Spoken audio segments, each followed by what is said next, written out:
Hi ladies, I'm here with a video to show you a box that I made for my friend Marla, and if you're seeing this video then she must have gotten it.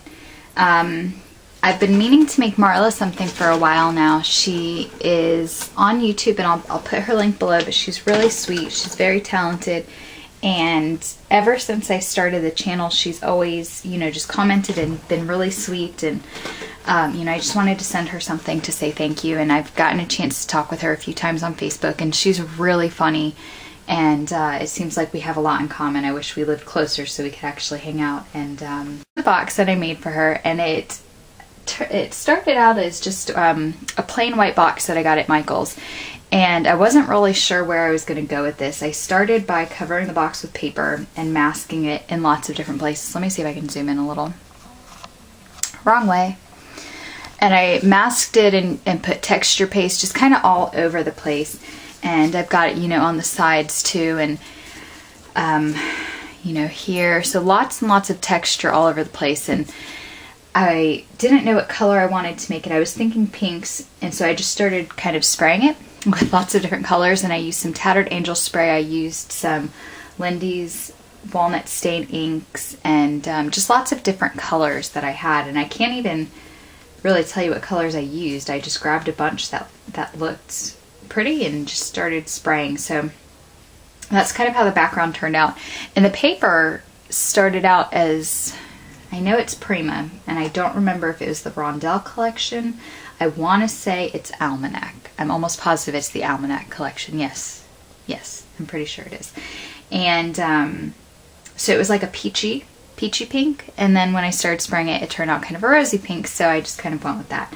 So the background is shimmery, and there's lots of texture in different places, and I'll show you as I go along, but I guess I'll start with just kind of the top of the box. And I just did some layering of some different papers, and I've had a few people ask me to do some videos on how I layer, and my response has been pretty similar, that I am going to try to put together some sort of tutorial, but it's kind of hard for me to explain what I do. Honestly, all I do is I cut out lots of different things that I like, I distress all the edges, and then I just kind of start pasting them down. And I don't know that I really have a method to it, but I will, I'm going to try to put something together. I apologize for not doing that already. I know it's been a while since I posted a video. I'm just so busy. Aren't we all really busy this time of year? But anyway, so I did some layering with just different papers from the collection, and also these are, let me show you the package here. These are really cool. This is actually, I think, a sealed one, but it's the Industrial Chic collection, and there's all these different, papers in here that look like, ephemera and dictionary pages and things like that. So it's from a package of that I have some of these papers from, and then some is from the Almanac collection, and I even have some on here from the romance novel collection because they have some great cutouts. And I just started putting flowers everywhere. There's lots of different flowers I have some from my shop. I have a lot from Wild Orchid Crafts. I have some that I recently just got from Roseanne. These are some beautiful pink and white flowers she sent me in the rack. And this is a beautiful handmade flower she also sent me in her rack. And this may have been a flower from her, I can't remember. But I know these flowers definitely are. There's one here, here, and here, and they were just the perfect color to go with this. And there are some little tiny rosebuds from Wild Orchid Crafts. Here's some stick pins, and these I made from the Make Your Own Stick Pin kit that Sabrina gave me in the swap that we did a month or two ago. So I've definitely been putting those to use, Sabrina, thank you.